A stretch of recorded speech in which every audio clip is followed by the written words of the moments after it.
মঙ্গল শোভাযাত্রার নামে একটা কুসংস্কার জাতীয় সংস্কৃতি এদেশের মানুষকে জোর করে শেখানোর গেলানোর চেষ্টা চলছিল এতদিন। সেখান থেকে বাংলাদেশ মুক্ত হয়েছে।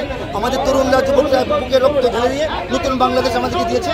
আমরা প্রকৃত ইতিহাস, প্রকৃত ঐতিহ্য আবার খুঁজে বের করবো এবং এই দেশকে এইটা থেকে প্রকৃত দেশীয় সংস্কৃতির দিকে ফিরে নিয়ে যাবো। এটা আমাদের প্রত্যেক।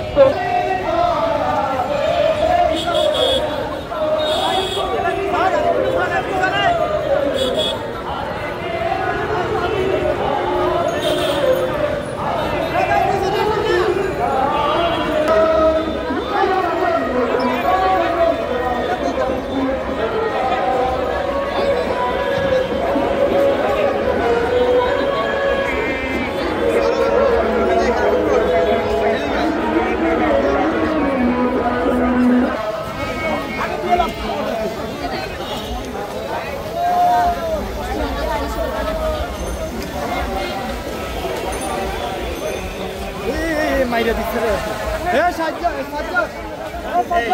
ভিডিও না আমার কোনো ভিডিও না এ সাজ্জাদ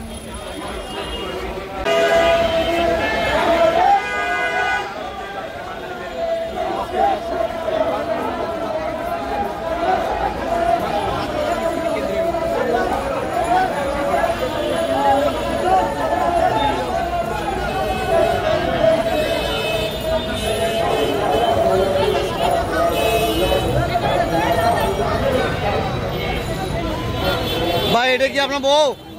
এটা কি আপনার ম্যাডাম?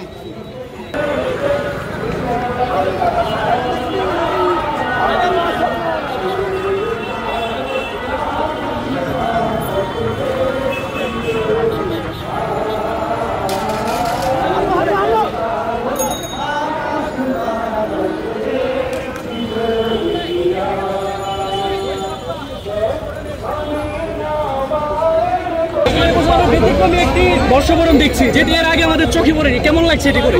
এটি এখন মনে হচ্ছে ব্যতিক্রমী, আসলে ব্যতিক্রমী না। এটাই বাংলাদেশের প্রকৃত সংস্কৃতি। বাংলাদেশের স্বাধীনতার পর থেকে 53 বছর এই সংস্কৃতি দেখার কথা ছিল, কিন্তু আমাদের গণমানুষের প্রাণের সংস্কৃতি, আমাদের ধর্মীয় মূল্যবোধের অনুকূলের সংস্কৃতি, আমাদের প্রকৃত দেশীয় এবং দেশাত্মবোধের আবহের সংস্কৃতি, এটাকে বাইরে ফেলে বিজাতীয় সংস্কৃতি, ভারত থেকে আমদানি করা সংস্কৃতি, কলকাতার ছাঁচের সংস্কৃতি।